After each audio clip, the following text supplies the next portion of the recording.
Magdalene.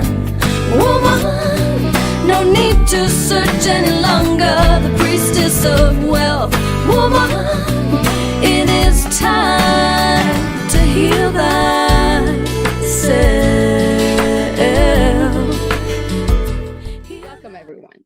I'm very excited in this Women Arising interview to introduce you Songbird. Songbird has been a friend of mine over, I don't know, 10 years maybe now, maybe 7 years, something like that. Songbird from Sedona, Arizona. And she's an amazing, amazing teacher, spiritual teacher. She connects with the Native American traditions. She does I would say, the ancient Aztec calendar also. She works with the 13 grandmothers. She does major ceremonies of women.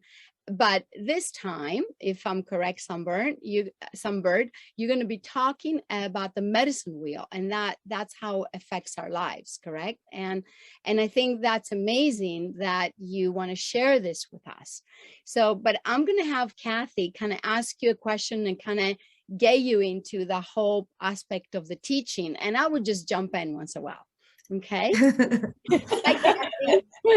Hey, well, I'm so excited to have you here. I know you're going to talk to us a little bit about how we're going to use the medicine wheel in new and sort of different ways to kind of examine our own lives and look at like, how can we build a little bit more balance and harmony? And, we know a lot about the medicine wheel in different aspects, but I feel like you're really going to approach it from a unique perspective. And I'd love to just hear a little bit more about this process that you've developed and been cultivating for so long. Yeah, so the medicine wheel basically represents our life, and it's a circle with 4 directions, but that can go into 7 and the 9, and it can go into multiple directions.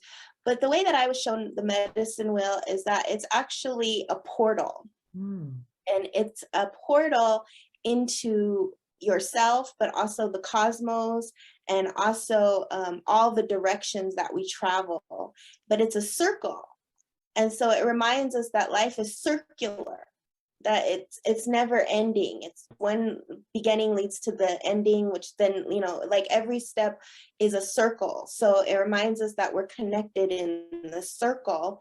And the grandmother medicine wheel, like the big one, is actually in Wyoming, and the bighorn, and she has 28 spokes, and she connects to all the ley lines in the world. So the way that I see it is like when you put a medicine wheel on your property, or when you're working with it, you're working with that big energy of the grandmother. And all the tribes say that that medicine wheel was here before we were. So there's no tribe that actually takes credit for it and says, yes, we built it, because nobody knows. Everybody knows that it just has been there. So let me ask you something. It's kind of like a crop circle in a sense, like it's been shown on the earth, like a crop circle as we know about in England and in Scotland and all these other places. Is that the similar way? Because no one ever talks about that. No one ever talks about the Native American medicine wheel connecting to the crop circles. They all focus what's happening in England and in all those places. Please tell us more about that. This is exciting. I love it. I'm already excited. I know. It's kind of amazing. Yeah, I never thought about it that way. But yeah, it's kind of like a thing that is right there in the middle of nowhere, Wyoming, Bighorn, Wyoming. And, people know about it. They send prayers there. They do prayer ties there. They do ceremony there. But, and it's known, but it's kind of not known, right? Like we hear about the crop circles all the time. We hear about all these things, but a lot of people don't even know about this ancient medicine wheel. But they say this medicine wheel connects to Stonehenge. That she connects to all those ley lines that we see in the world. And there's 28 spokes that go into all the directions. And so when we think about the medicine wheel, we think of something more ancient and cosmic within us, and mysterious too, because like we said, we don't know where it came from. We just know it's there. And so when we're working with the medicine wheel, there's a very practical way you can work with it. There's spiritual ways you can work with it, but it can give you an understanding of where you are, where you've been, and where you're going. And so that's the exercise that we're going to do today, is like looking at your past, present, and future, and, laying out a line, like a timeline for your future. But knowing too, like when I look at the past, a lot of times we're going to be looking at like your shadow, the things that weren't really going so great, the things that you may have struggled with, the things that you know, you have regrets about, or that you want to improve upon at this time in your life. And then when you look at your present, you can see like, where am I now with these things? And then you go into your future is like, where am I headed to? Okay, well, maybe in the medicine wheel, my east direction was my weakest direction. And now I want to change these things and make it my stronger direction. Because we will all have different things that we struggle with. Some people it's the physical, and some people it's more the spiritual. So we all have different things that we struggle with. And it gives you what I call like a roadmap to see where you are, where you're headed to, where you've been. And some people really struggle with it, but we're going to try to go through it as easy as possible, because it's not easy sometimes to look at these things and be honest. You know, a lot of times people are like, oh yeah, it was great. And then when you start going down deeper, you're like, oh, maybe not so great, you know? And then, Ask you a question. The 28 spikes that you're talking about, can you tell us a little bit about that? yeah, they connect to all, if you think about the most powerful magnetic points. So, you know, those places we call like the ley lines, or the power points. So like Hawaii would be one, like the Mauna Kea, right? And then you got Stonehenge, and then you've got like places like probably in Alaska. You know, there's like different places that these spokes go into in all the directions. You know, and unfortunately I don't have them all written down right now, but they go out into all the directions. So we can call them the power spots of the earth in a sense, so people can understand in a little bit easier way, because, you know, the power spots of the earth. So there are 28 spikes. That's amazing. So there's 28 power spots all over the world that those spikes connect to. Wow. That's an amazing, thank you. That's amazing. And how they do this, you know, we don't know who invented this, and how did they know that these were the power spots, and these were where all those. And so when you go to this medicine wheel and you put your prayer bundles and you do your rituals and you do your ceremony, you're literally sending it out to all those power spots. And that's why it's a place of intense prayer. That's amazing. Do you ever been there? I mean, I'm sure you've been there, but do you have a photo? Because no Native Americans talk about that. And that's got to be a very sacred place for them to go. And it's not shared like the other power spots that we know. It's actually quite known, like, but it's almost like a word of mouth thing. You know, because it's like that if you looked it up online, you would see pictures and you would hear about it, and you would get directions on how to get there, and you know how where your camping grounds are, where the hotel is. It's not like it's reclusive or, you know, secret. I just think it's like any. Does it belong to a tribe? Does it belong to a tribe there? No. Well, and it sounds like from what you were talking about at the beginning, Songbird, that it's really a portal in a lot of ways, that it's this way in which, and that's maybe how it sort of is connected to all these other power centers that also have that same type of portal energy, and that it's sort of opening up this other realm. Yeah, and I think like almost all ancient knowledge and wisdom, it's only revealed to you when you're ready. You know what I mean? It's not on Front Street like a lot of these other things, but it's there when you're ready. Because a lot of people, I had a client who went to Sedona and she was taking a walk, and she was just walking, and suddenly she saw a circle, and she saw, you know, like rocks and things, and she knew it was something, but she didn't know what. And so she took a photo and she sent it to a friend, and she said, oh, that's a medicine wheel. And then she's like, well, what's that? Right. And then she met me. And she's like, I didn't even know about the medicine wheel. But then she said, I saw a thing, you know, I saw it in Sedona. And she was kind of scared of it because she didn't know what it was. And then when she started working with it, she was like, oh my gosh, it was right there. So a lot of times these things are right there, but unless you meet the right person to tell you what it is, or you're ready for it, it will then reveal itself. And the medicine wheel is so deep. It's so deep. Like you can go deeper and deeper and deeper and deeper and deeper. There's no end to it. It's like a bottomless well of wisdom and information. So the more you work with it, the more it'll reveal itself. So can you imagine going to the grandmother medicine wheel and sitting there and doing ancient ceremony and rituals and really getting all that energy? It's Because amazing. then, yeah, you're connecting to all the medicine wheels.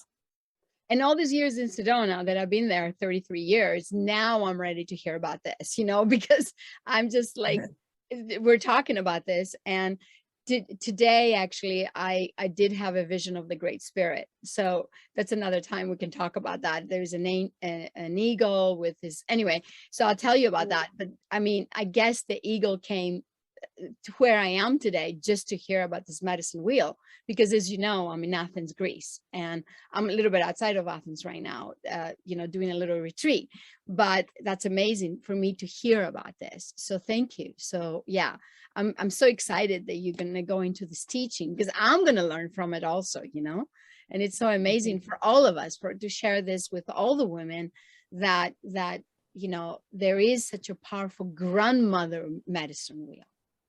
That's a lot. That's an ancient, I don't know how to call it, a tradition. And it's been there like a crop circle, but no one knows who did it. No one talks about it. It's just a very sacred place. And if you're supposed to get there, you will guide it there. So I'm so glad you're guiding us there now for that, So Yeah. Kathy, anything?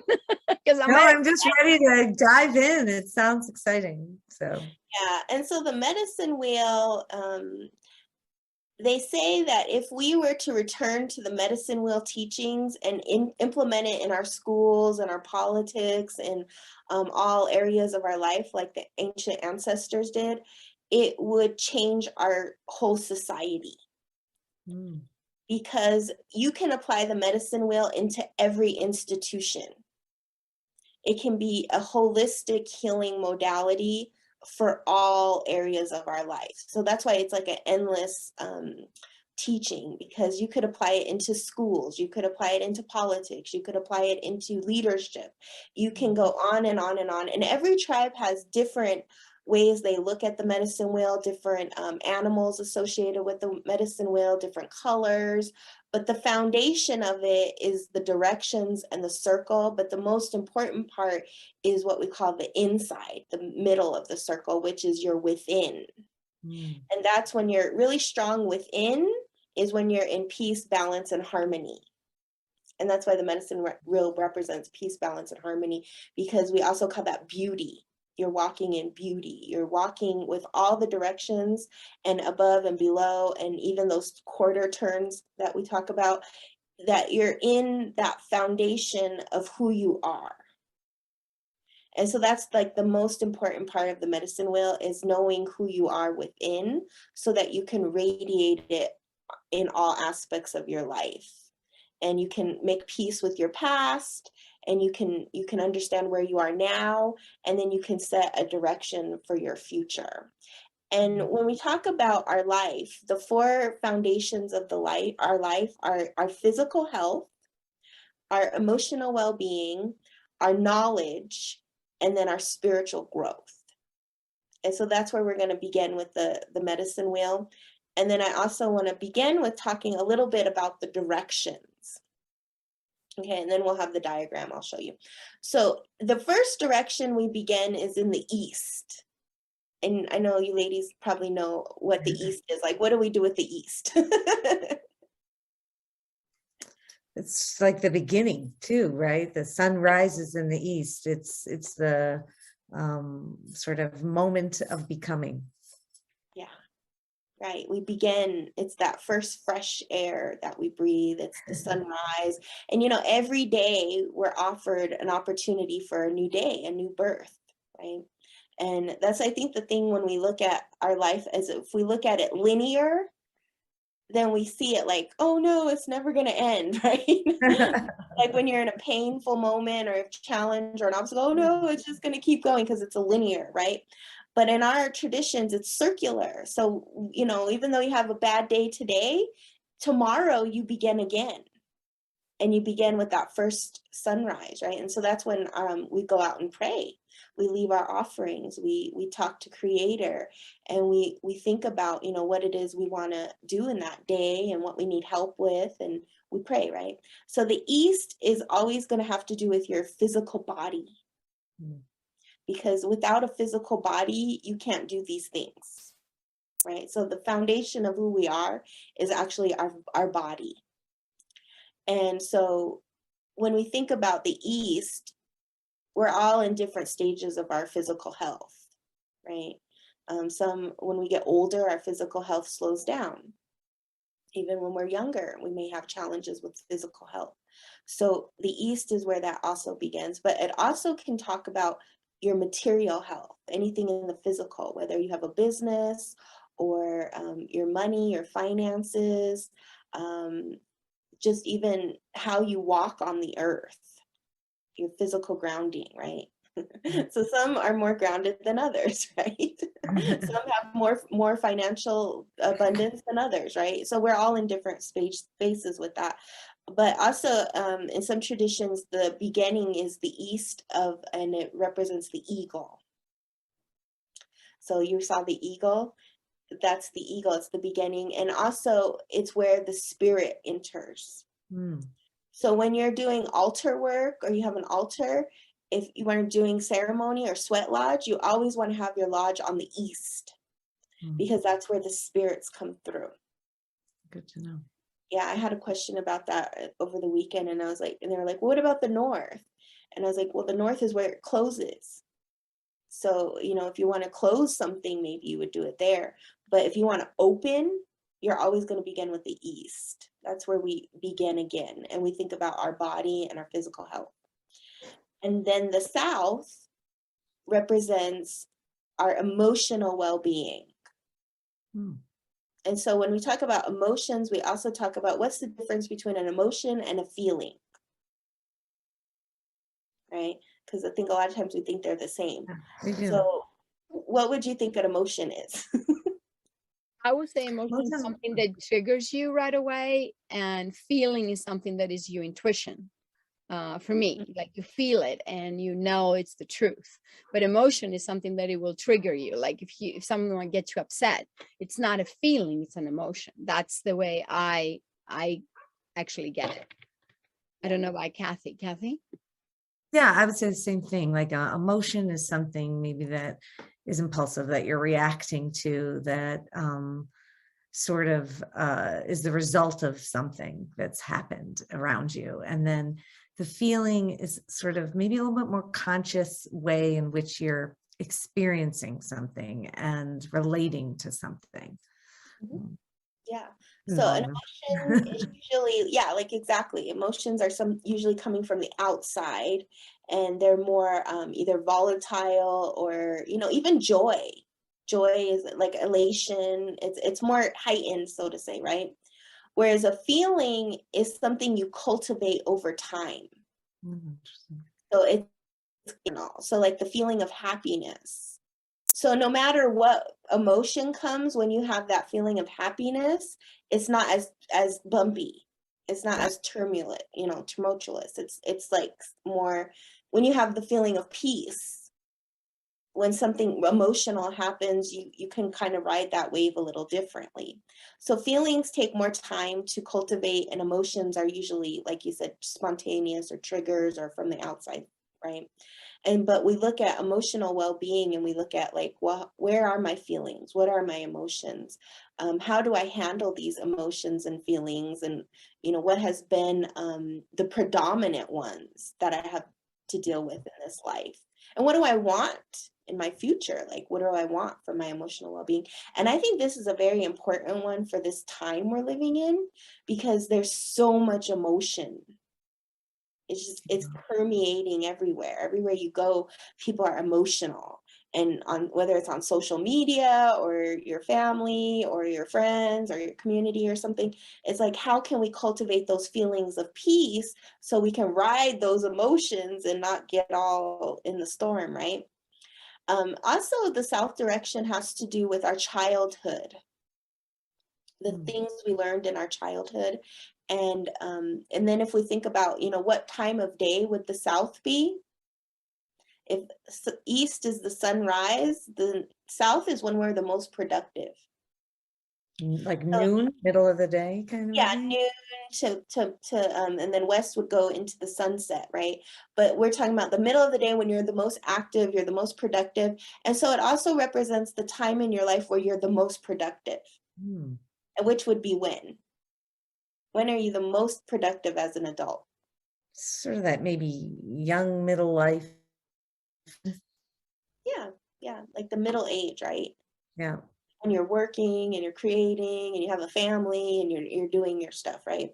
And so that's also correlation with the south direction, and joy, like that. So a lot of times the south is connected to the hummingbird, and the hummingbird is like that bird that just buzzes Right. with activity. And then in the Toltec calendar, it would be the Huitzilopochtli, which is the hummingbird, but it stands for discipline. So we have to be disciplined with our work. Okay. And our emotions, if you think about it. Because if you just let your emotions just fly out with no discipline, that could be a hurricane. That's true. And this times right now, people are kind of exploding that way with their emotions, like coming out of a hurricane, because there's so much is going on in their lives right now. And it's so different than before. So that is a great help. Doing the medicine wheel, even in their personal life, just to put it together in the personal life as a lesson.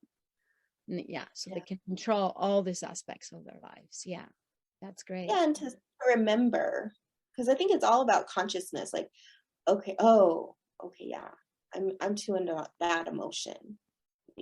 Where can I balance that? And sometimes you can balance it with the physical stuff. Like if you're too emotional, go out and walk, or do something outside, or ground yourself, or work on your yard, or something where you're now going to ground it into the physical. Then the next one is the west, and west direction has to do with the sunset.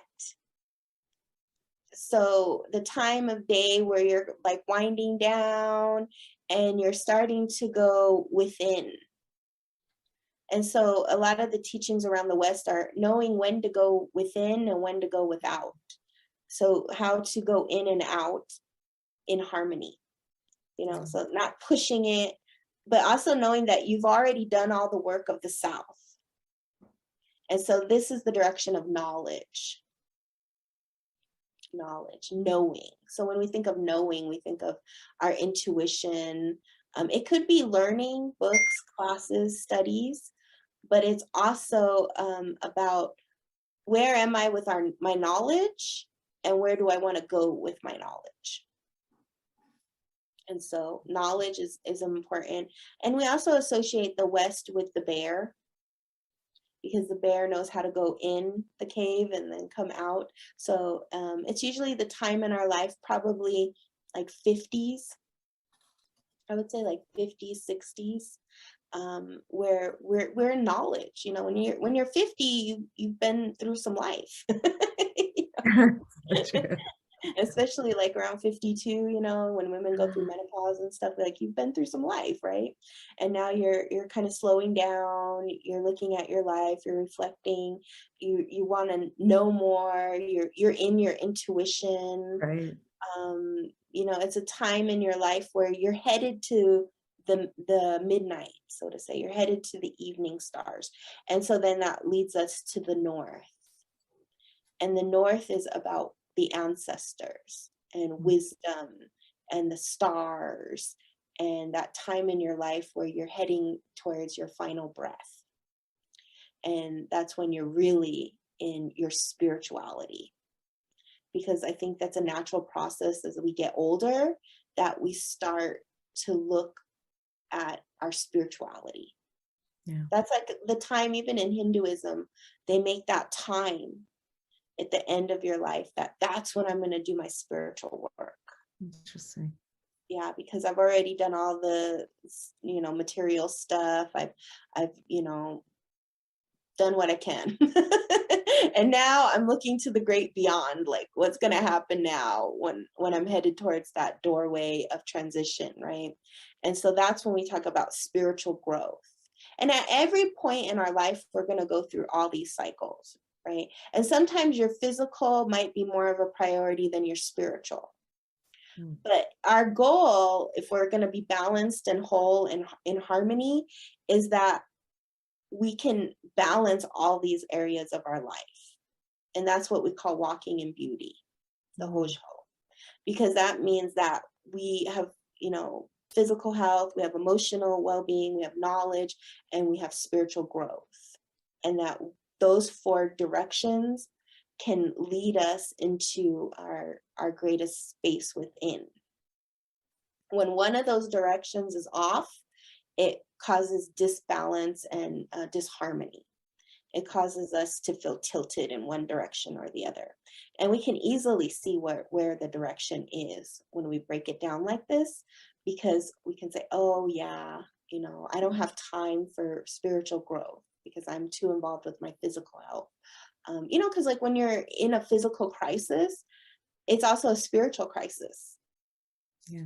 Right. And then when you're in an emotional crisis, a lot of times it's a knowledge thing, because maybe you don't have the right tools or you don't have the right, remedies, and you have to go seek it out. So a lot of times a crisis will lead us to the balance that we're needing. And that's kind of the shape of the wheel. And when we think about it, it's actually inside of us. It's all inside of us. And that's what the thing I think about ancient teachings is that it should all lead you back to yourself. If you look at any ancient tradition, it's all inside of you, right? And there's many modalities and ways to look at it. But one of the foundations is that a teacher only can lead you in. If they're leading you out, then it's the wrong teaching. But every good teacher will always point the finger back in. Because we always want to say, no, it's that, it's this. But actually, it's here, it's inside of us. And when we understand these. That's your biggest growth, is to take care of your insides. And the correct teacher will always bring you inside, I think. Yeah. Right. It will go inside of you because there's nothing outside of you. Exactly. It's not outside of you. Nothing is outside of you. And so, should we go ahead and look at the diagram then? Yes. Yeah. Great. Okay.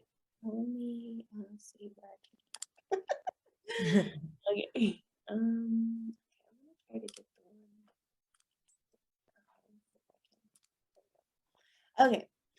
So, hopefully I can write it. Okay. So when we look at the diagram, this is simple, and everybody can print it out. And I recommend you print out 3 copies. So in the first part of it here in the physical health, we're going to want to put, all the things in the past that we've struggled with in our physical health. So like, what would be some examples of that? Injury, like an injury to a body part, or underlying health issues that you might have, things like that. Let's see if I can move this. Okay, so we've got injury. Let's think of some specific things that people would. I've got like a rotator cuff injury.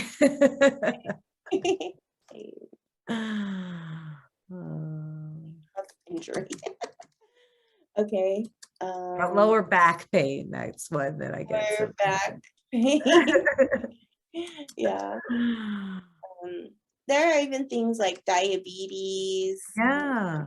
Heart disease, blood pressure, fibroids.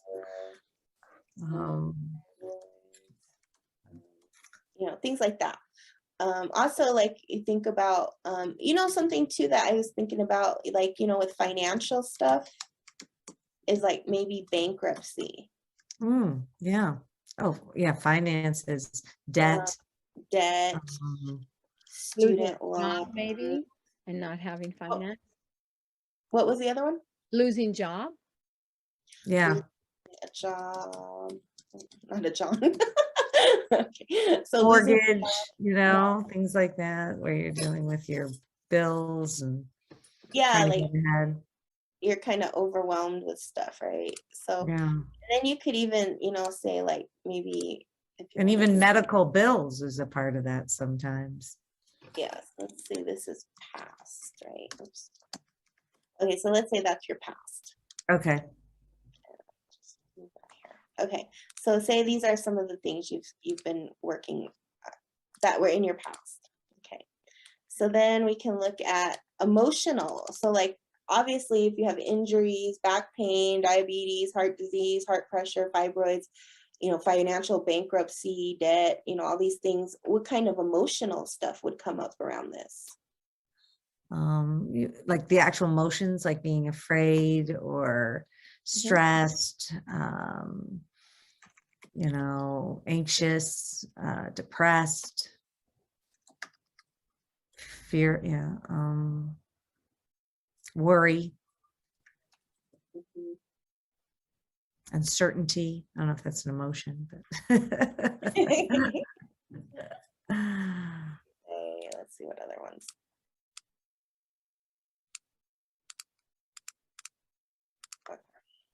Also feel jealousy can be there. Why I'm yeah, sick I and think the other that's true. person isn't, or why they live such a good life and I don't, and Mhm. Yeah, what do you call it? Judgment, maybe? Yeah, Sadness. Then you could even say like depression, hopelessness. hopelessness.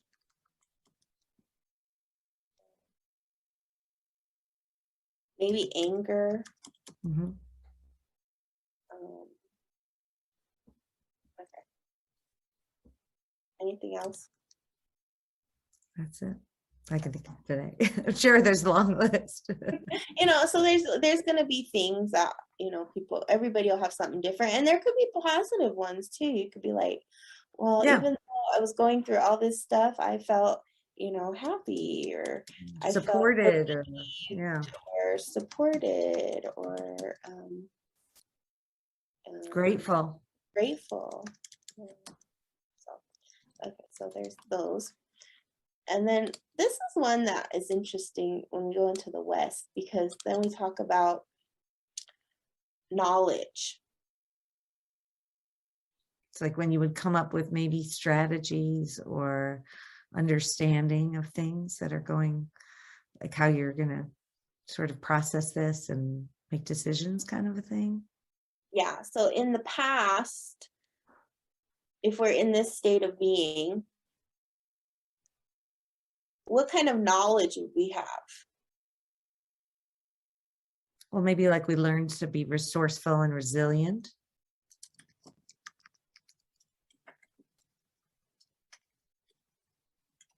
Okay. You know, We learned or investigated about things to try and come up with solutions. I don't know if that fits into the knowledge or not. yeah, anything. And then when we were doing this exercise, I thought an interesting point was that the word know, K-N-O-W, is also like the word no. Oh, yeah. Know. So, when we say, oh no, I know everything, or oh no, I have all the answers, or oh, like where are we kind of pushing knowledge away? So what do we call that? Like we could say maybe arrogance or Yeah. ignorance, because the opposite of knowledge is ignorance. Maybe the times we didn't listen to our intuition. Yeah. I don't know if there's a word for that. Mhm. I would Well, probably it could be like, like, oh, we don't, how dumb we are now listening to our intuition, because we knew down the line that our intuition was right. So that's kind of like, Mhm. I think that kind of goes into judgment, don't you think? Yeah. Yeah, where we didn't listen Yeah. to our intuition. And then we suffered the emotional parts in the South, right? Because everything with knowledge is about your inner knowing. And then it could also be like, maybe you went to school and you learned something.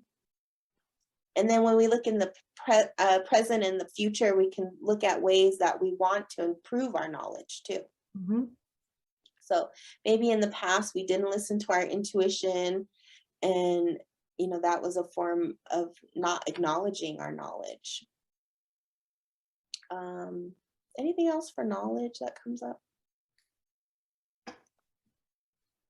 Sometimes people, get into this thing, they say, no, I haven't finished high school or I haven't finished college. Let me go back and get my diploma. That's also a big thing, don't you think? In that age, Mhm. there's a lot of people want to study again, or not just even high school or college, but maybe they want to study spirituality. Maybe they want to study something new. Also, can that be? That could be. And maybe in your past you went to school, you took a class, you got your GED, you finished high school, and those can also be part of the knowledge. And then with spiritual growth, okay, so like thinking back in your past, what was your spiritual growth? Compassion, maybe, for like all of the things that you're trying to sort of sort through and and process. Surrender, Mhm. like learning how to sort of surrender to what is and be present. Connection to your sort of deepest self. And sort of, I guess I would say, like allowing spirit, so that you can sort of have spirit sort of guiding you, supporting you, directing you through some of that. And was there anything that you did to do these things?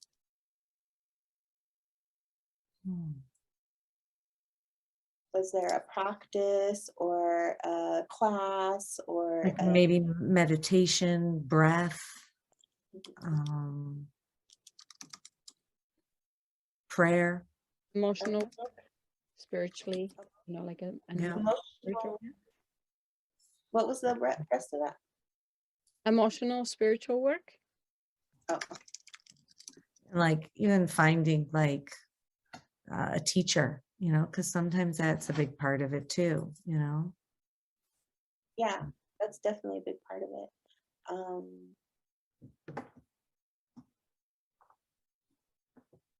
What about when you're disconnected from your spirit? Grounding, like to try and reground yourself in a way, which is weird because it kind of goes to full circle on this medicine wheel, because you're almost back to the beginning. See how it goes back to the beginning. Yeah, And then you can kind of see like from here, like, oh, okay, maybe I need to really work on my emotional well-being, that then will connect to my spiritual growth here. Right. And see, how do I get out of being afraid, stressed, anxious? Oh, I should have compassion. I should surrender. I should have my connection to my deeper self.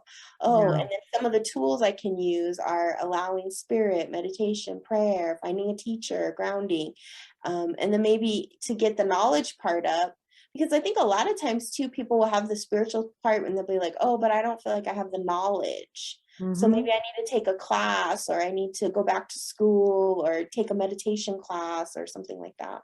And then it'll piggyback over here to the physical health, because when you're feeling better and more compassionate, more, surrender, you're starting to get out of these pains, right? These challenges, like maybe through meditation and breathing, suddenly your back feels better. Right. Right? Or you go to sound healing or something. The financial bankruptcy, well, what would be the solution to that? to the financial bankruptcy. Mhm.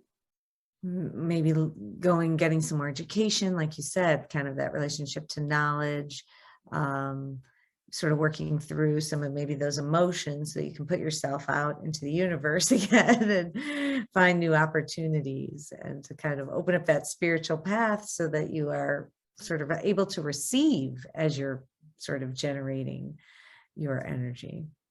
Yeah. Yeah. So like and then also when you're learning compassion and surrender and connection to deeper self and all that, maybe those things don't matter as much. Yeah, that's true. Right. And then you start to see solutions. You start to learn, like if you learn to be resilient and you're going to financial bankruptcy, then you know that eventually you're going to find a way out of it, Mm-hmm. right? Because the circle, you have like a thing about the medicine wheel, and when you really look at it and you go deeper into it, you will find your solution. But see how we have to be real honest with ourselves? Mm-hmm. Because a lot of times when we're doing this kind of work, we don't want to look at those things. Right. So let's look then at the center. So the center of everything is like right actually here, that little dot. But then I put a little circle here because what I wanted to show is like how you can, put it all together into the circle. So if we're looking at this quadrant here with the physical health, what would we say the overall feeling is? Or like one word that would describe the state of physical health. If we have injury and all these health issues, financial bankruptcy, that kind of stuff. Fear. Maybe like Fear. I was gonna say depletion too, maybe. Yeah. So we could say, wow, my physical health is pretty depleted, right? And then if we're looking at this kind of emotional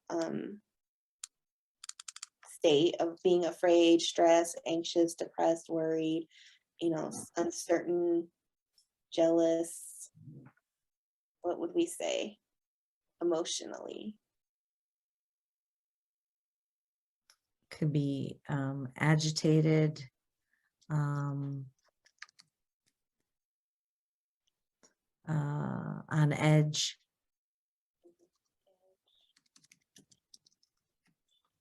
And it's kind of, because then we've also got we're happy, relieved, supported, grateful. So That part, and open. Maybe you're like agitated, on edge, but open. you're open. At least you're grateful, right? Yeah. And then, sorry. Oh, there it goes. Okay.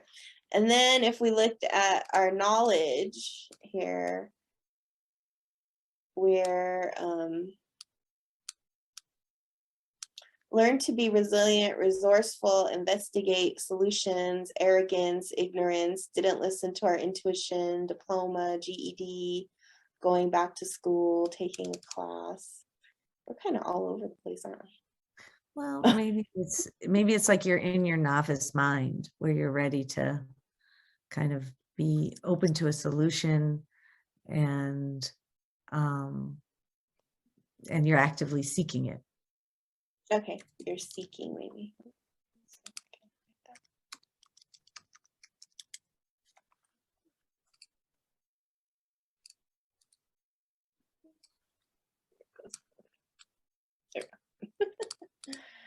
And like that's interesting because like part of seeking is seeing, right? Mm-hmm. So maybe you're looking to see what it is that you're missing too with knowledge. Knowledge is an interesting one because I think when we think of knowledge, we think only of like knowing stuff, right? Mm-hmm. But in a lot of ways, this is talking about your inner knowing. Yeah, like listening to yourself in a new way. The real knowing. Because when you're learning something, it's actually remembering something. It's not really anything you're learning new. It's that you're remembering something that you've already known. That's very true. And so with spiritual growth, compassion, surrender, connection to deeper self, allowing spirit, meditation, breath work, prayer, emotional, spiritual work, teacher, grounding. What would we say for that?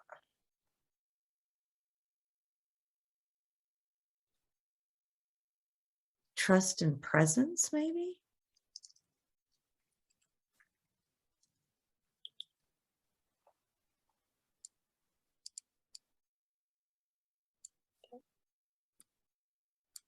So then if we look at this is our past, we can see, which parts of our medicine wheel were the strongest and which parts were kind of the weakest. So what would you say the strongest is?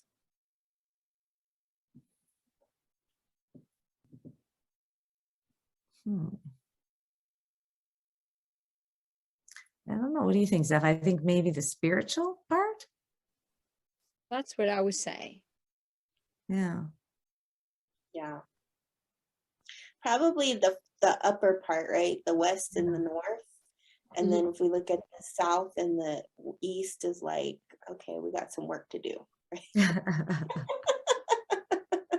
Right. And so that maybe, and then you look at it, it's like, what is actually moving me and keeping me here? Yeah.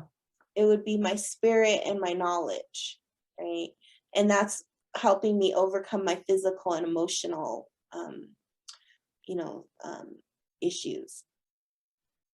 So you can see like, oh, okay, when I'm feeling agitated or on edge or fear and depletion, then I need to look to that north star, so to say. I need to look to that north direction. I need to go into the compassion, the surrender, the connection to deeper self, and maybe seek more knowledge, the knowledge within myself. And I can find it in all these different ways.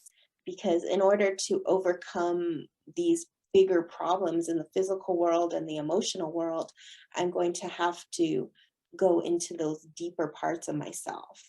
And I think what we kind of revealed through this medicine wheel is that the spirit is what you develop the most when you're going through the challenge. Right. You ever notice that? When do you seek spirituality? When When do you seek oh, knowledge? yeah. When you actually go through the biggest challenge in your life, because you say there's nothing else makes sense anymore. So, you try to find that spiritual part inside of you. Yeah, you're going to go to the deepest place within you because that's the thing that's going to carry you through. That's the part that's going to, show you what you're really made of. Because all this stuff in the physical world is temporary. Most of it. I mean, the pain part of it might be chronic. We do have chronic back pain. We do have chronic disease, heart pressure, heart disease, that type of stuff. But how are we going to minimize it and live with it? Something like bankruptcy is actually usually temporary. You'll go through it for a period of time, but when you can balance all these other things, you'll find the solution out of it. But the one that will carry you through everything is the spirit. And how do you really go through your spirit is through your knowledge, through your intuition. It's through listening. Because if you almost look at every problem here, it will have a spiritual connection. It will have some kind of either it'll have a spiritual connection, and then how do we solve it is through knowledge, through knowing, because there might be an herb that you need to try to fix those physical problems. There might be a financial advisor that you need to meet who can help you with the financial stuff. There might be a job that's coming towards you, but you need more schooling for it, right? But then you think about, none of this can happen with a bad state of emotions. Right. You know what I mean? Like if you're constantly jealous and judgmental and sad and depressed and hopeless and angry, there's just not a whole lot coming through. That's just the way it works. I mean, when we are around that type of energy, people automatically, just it pushes people away. It pushes opportunity away. It pushes growth. Mm. And so then you would take the same thing and you would apply it to your present life and go into, okay, this is my past, then I'm going to go into my present, and then you would go into your future. And in the future one, I would say this is more like the shadow. And then the present one is like, okay, where am I now? And then if you looked at your future and you have like injuries and stuff like that, you're going to look at the light side of it. You're going to say, oh, okay, in my future, I want to get rid of my injury, right? So how did you help your rotator cuff? What are some of the things that help that? Physical therapy, yoga,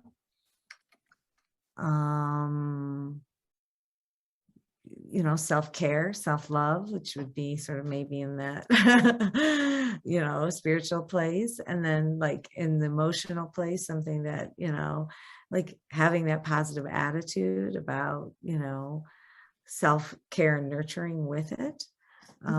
And acknowledging the improvement. And then learning about like, okay, what are some good things to pay attention to with having this injury, like things I should know about, things I should do, things maybe I shouldn't do. And then even just like saying, oh, typically it lasts this long, so I have enough information, I don't have to worry or have some of those emotions, And then if we have like financial bankruptcy, debt, student loans, losing job, mortgage, I mean, what's the obvious solution to that?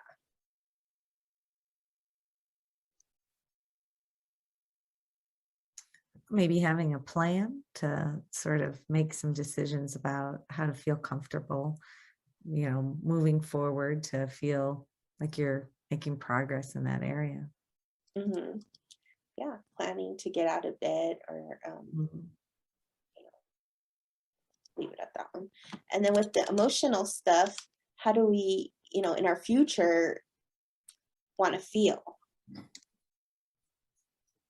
Balanced.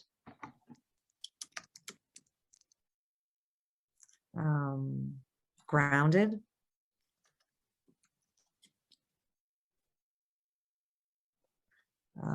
Safe.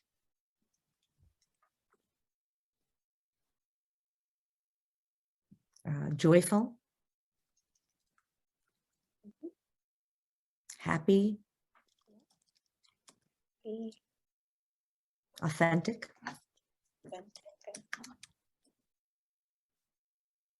Did I forget anything, Zeffie? Like grateful. What's coming very strongly is true to ourselves also. Yeah, I like that a lot. Okay, good. And then with knowledge, where would we want to go in the future? Like, what would we want to do? What we want? Obviously, I think the first one would be listen to our intuition, right? Mm-hmm. For sure. And trust our intuition.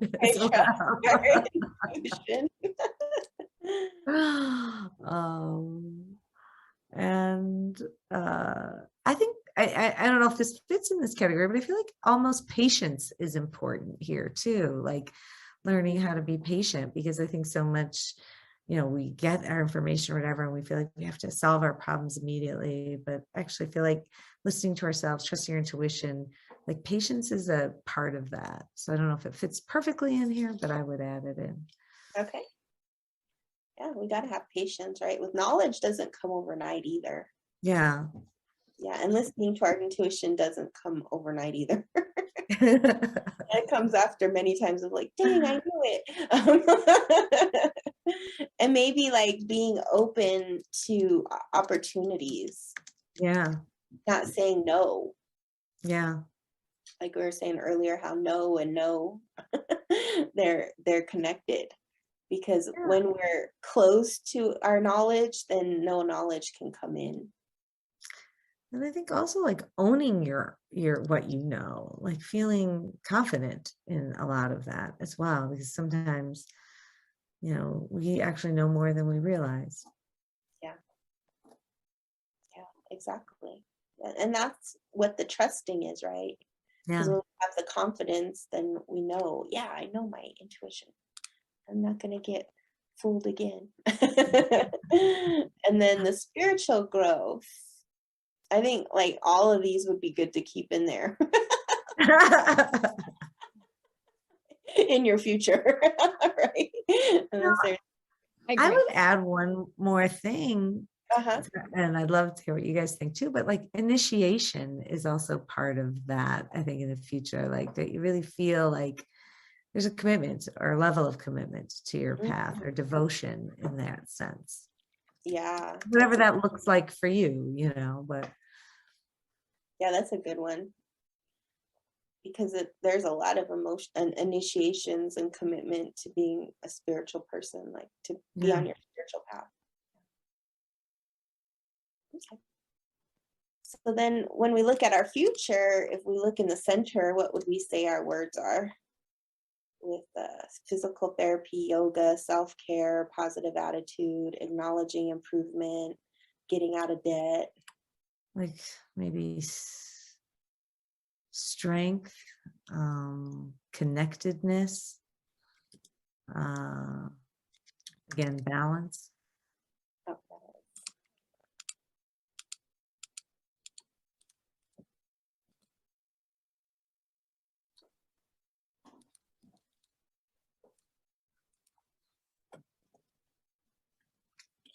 Okay.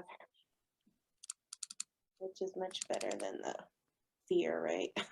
Oh, I would say maybe also wholeness, healing in that first quadrant too. Mhm.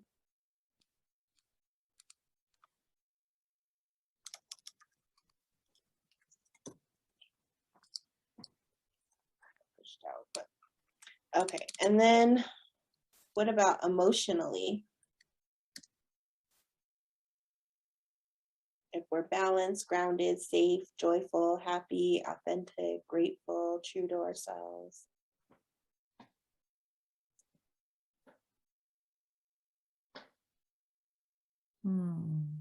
Like bliss, maybe?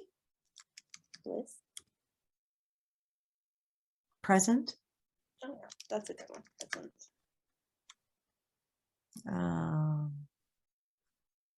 Love. Yes.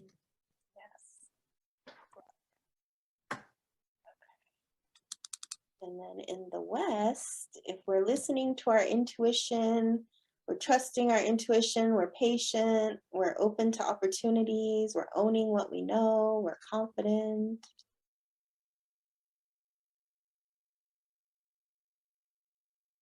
I feel like we're like living our authentic self. I don't know if that fits in the knowledge. Any Well, thoughts? Zephy is usually good with the words for these things. What I'm just having a little bit of an issue with a little doggy. I hope you guys don't hear it. It's barking Oh constantly. no, we don't. But what was the question? we're in Just the West. when you're fully connected to your intuition, if you sum that up in one or two words, what would that be when you're fully connected to your intuition? Think trusting spirit, trusting Yeah. who you are, trusting inside of yourself, which that connects to spirit also, because you are spirit. So trusting that all the way. For me, that's what the West would be. Okay.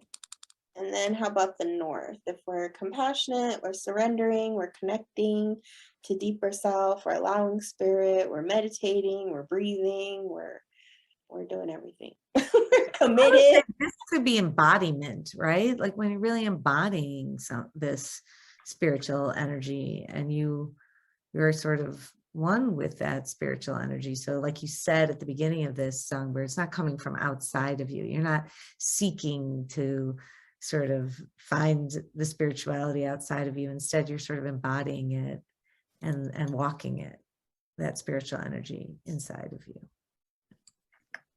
I don't know how you write that. Good luck. I don't know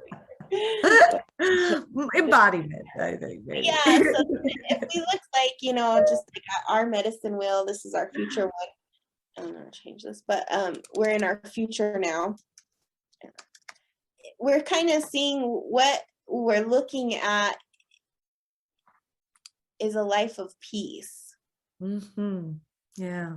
And these are kind of the things that would lead you to harmony, balance, and peace, is that, when you're taking good care of your physical health, right, through, if you need physical therapy or yoga or self-care or positive attitude or acknowledging where you need that improvement, and you're being really honest. Yeah. I would say this whole medicine wheel is really talking about being honest. Being really truly honest with yourself. Then, you have a plan to get out of debt, so you're not, feeling overwhelmed with that. And we say we have strength, connection, balance, and wholeness and healing, right? Yeah. When we're in balance with our physical health. But what I think is interesting that came up through this direction is that it takes self-care. I think that's the most important part of it, is that you listen and that you're caring for yourself. Yeah. Really doing the things that your body needs. That would be yoga, or having a positive mind, or physical therapy, or sometimes it's acupuncture or chiropractor or walking. It could be the physical things too, running, strength training, those kind of things. And then emotionally, feeling balanced and grounded and safe. And I think it's interesting that safe and grounded also come up, right? Because we need to be on the earth, and we also have to feel safe on the earth where we are. And then that leads us to being happy and authentic and grateful and true to ourselves. That's something that kind of emerges throughout the medicine wheel here, is being true to ourselves. So taking care of ourselves will lead to being true to ourselves, which then leads us to the knowledge. And the knowledge really is about listening, trusting, having patience, being open, owning what we know, confidence, courage. Yeah. And the spiritual parts are really about being committed and doing our practices, our daily disciplines. And I also would probably add in kindness, maybe, with the spiritual growth.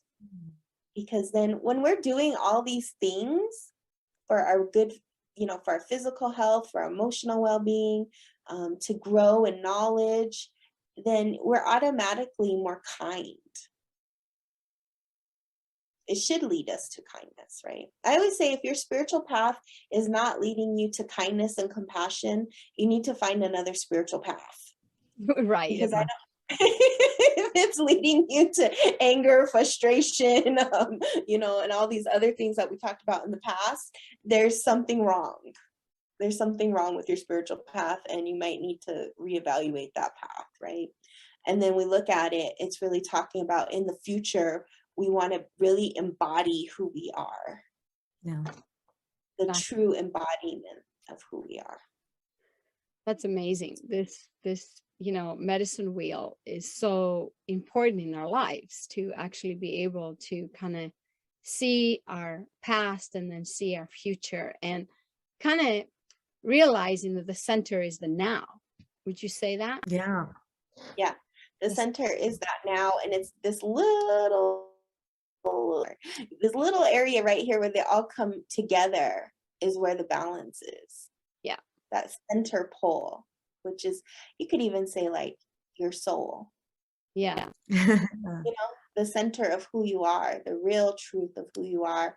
And when we get down to the gritty of it, is like, what would be the word, one vibration that you would say you want to embody in the center? Yeah. And some people, it'll be love, some will be peace, some will be balance, harmony, bliss.